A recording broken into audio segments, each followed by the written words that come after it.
Hello, everybody. It is Hunter Hugh, Matthew Hunter, whatever you want to call me here. It's been a long time. I haven't had one of these podcasts in a couple weeks. Been very busy. Finally back at it. So let's get into it. Again, for those of you who are new, because it's still kind of a new podcast. Let me kind of keep reiterating what this is. This is my weekly look at information concerning gaming and anything related to it. Try to keep it 5 to 10 minutes long, yada, yada, yada. Go back and listen to some of the previous episodes if you want a little bit more information on what I'm trying to do here. But I thank everybody who is listening. I really appreciate all the attention it's getting. It's been a long time between, like 2 to 3 weeks. But let's talk about it. Like, what's new? What we got a lot to go over. Sorry, I don't know why I'm keep doing this. In the time that I've been gone, we have had Jedi Survivor release, and I have beaten the game. It's a great game. Highly recommend if you have not. I do have a playthrough in some of my live streams on my channel, my YouTube channel, as well as, my heart goes out to everybody who has lost a loved one to the new Legends of Zelda Tears of the Kingdom. I'm sure, just like me, everybody is addicted and taking all their time in playing this game. It is a massive game, taking Breath of the Wild's entire map and practically doubling it. For those of you who don't know what's kind of going on with it. Sorry, my headphones kind of started playing out of one ear only. But it's a great game. I've spent so many hours in it already. I'm slowly putting up playthroughs on my channel as well. But yes, it does take the entire Breath of the Wild experience and somehow expands and really, in my thoughts so far, improves on what that game did. Breath of the Wild, I believe, was Game of the Year when it came out. Let me see. Was Breath of the Wild? Let's look this up. Wild Game of the Year. It's like the first question. Venture developed by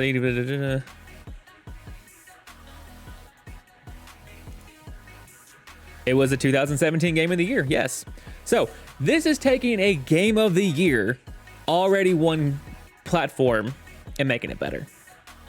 I'll go through more full review once I've gotten through more of the game. Don't want to spoil too much here, but so far, highly recommend both. Jedi Survivor that I talked about, Tears of the Kingdom is amazing. But you know what? Like I said, I take this time to look at events of the week. And what more can we talk about than the Sony Showcase 2023?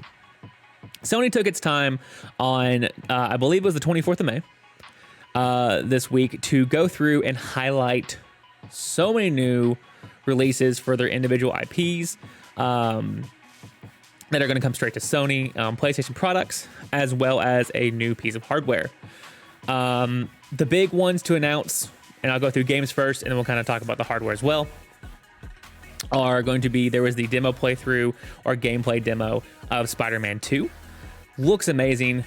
We got confirmation of Kraven's look and person in the game, what he's planning, or kind of what he's planning on doing, but we got a really big look at gameplay. Sorry, it has been a long day trying to get through everything here. We get a look at that you are able to play through as Miles and as Peter and swap back and forth.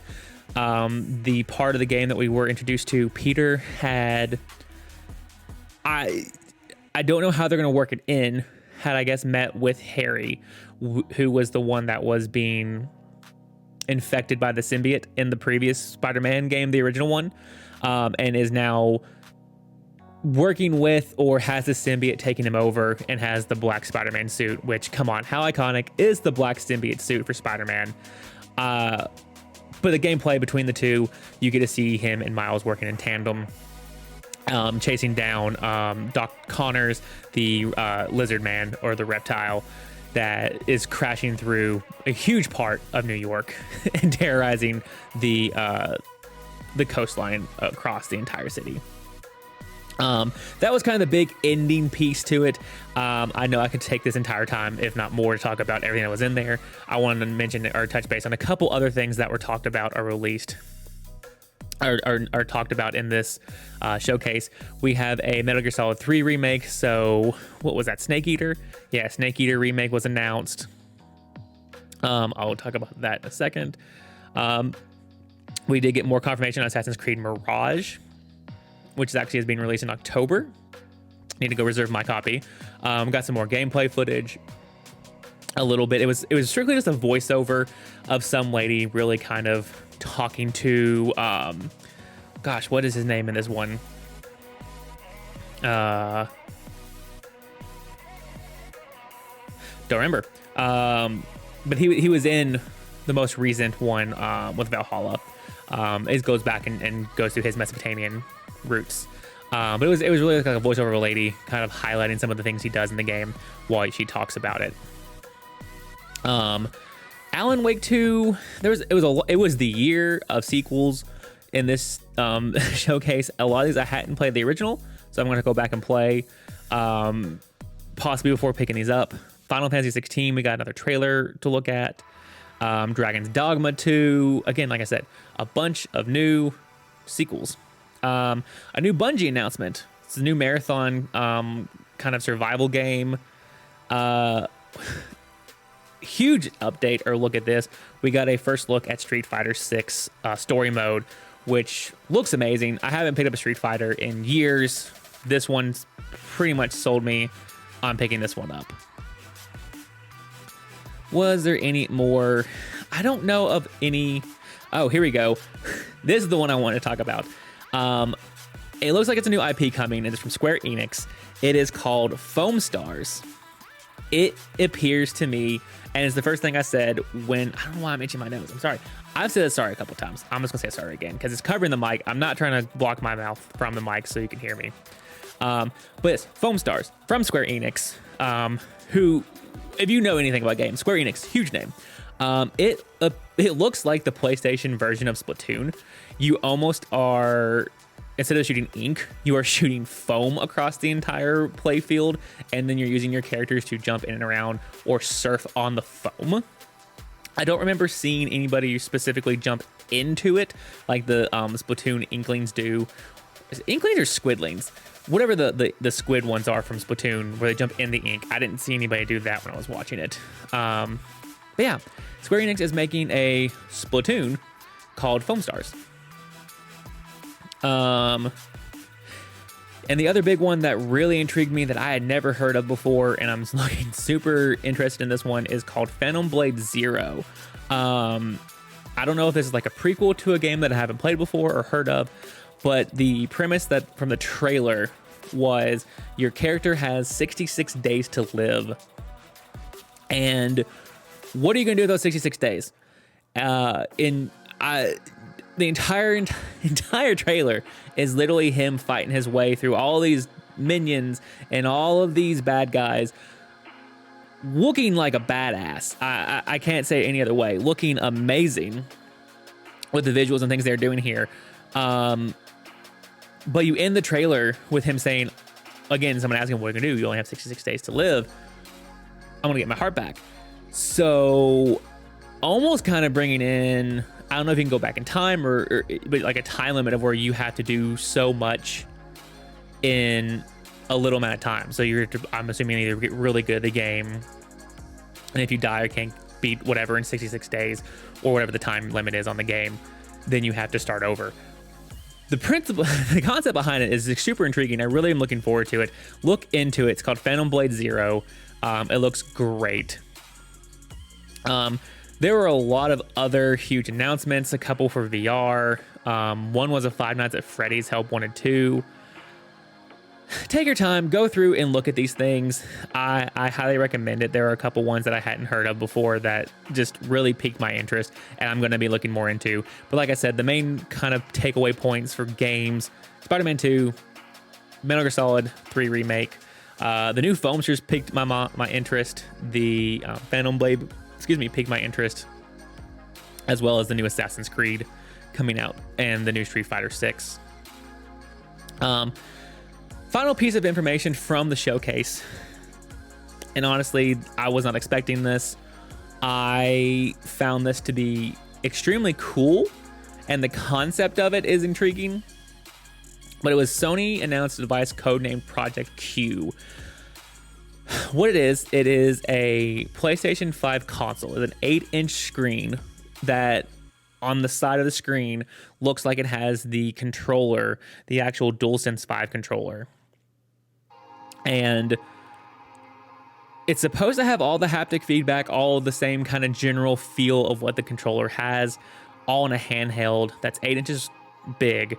It's a screen that you're able to, on a Wi-Fi network, they said, stream your PlayStation games. Now, I know in the past Sony has had a Sony app. I used to have it on my computers to where you could log in and you could actually turn on your PlayStation and play games over the internet, even if you weren't around the PlayStation. So like, for instance, if I only had one TV, but someone wanted to watch TV, I didn't want to take it up, I could play it on the computer screen, still be playing, and somebody else could be watching another feed on the TV screen. So this looks very similar to like the Nintendo Switch OLED. I guess it is Sony's go at a handheld, take with you anywhere, so you're not stuck with your console to the screen. But an 8-inch screen, it's a decent sized screen. It looks like it's going to be OLED. Let's see. It does not say. So, okay. Does not say OLED or what it's going to be. But it's an 8-inch high def screen. So I assumed OLED because of where things have been going. But it looks kind of cool. I'm intrigued. I'll probably end up getting it, sadly to say, because being able to take my PlayStation games, so I'm not down here in my streaming area or in my office, or taking up a huge TV screen that I had to be just tethered to while playing. This is awesome. Like, Sony had the Vistas and the handhelds in the past, but it wasn't able to play full PlayStation games. This is able to play full PlayStation games on the go on your Wi-Fi network. So I don't know if that means any Wi-Fi network and it will remote in. So like if I'm on vacation and I can take this and I can remote into my PlayStation at home, or if it's the same Wi-Fi network. It just says remote play over Wi-Fi. So more information needed. It's very intriguing, but Project Q, handheld Sony device to play your PlayStation games, full PlayStation, full console games. You can play God of War, you can play the Assassin's Creed, you can play any of the games we talked about here, Spider-Man 2 on this handheld game. All right, guys, that was a lot to go over. I didn't take a lot of time to dive really deep into this. Like I said, I tried to keep this pretty short. I know this is much longer than 10 minutes. I had to reintroduce myself, get back into the flow, make sure I touch base on everything I wanted to, and kind of catch up from the weeks that I was off. I will be better about getting this out every single week. So thank you everybody for listening. If you haven't subscribed to my channel, I really would appreciate it if anybody did. Every little bit helps to the YouTube channel. I'll leave the link in the description below. If you're watching this on YouTube, just go ahead and click on it and subscribe while you're there. Hit that notification bell, hit the like button, all the things you can do for any of the other channels you're subscribed to. I really appreciate the time that you took to watch this. But I will catch all of you all next week with more gaming news here on The Game Code. Peace.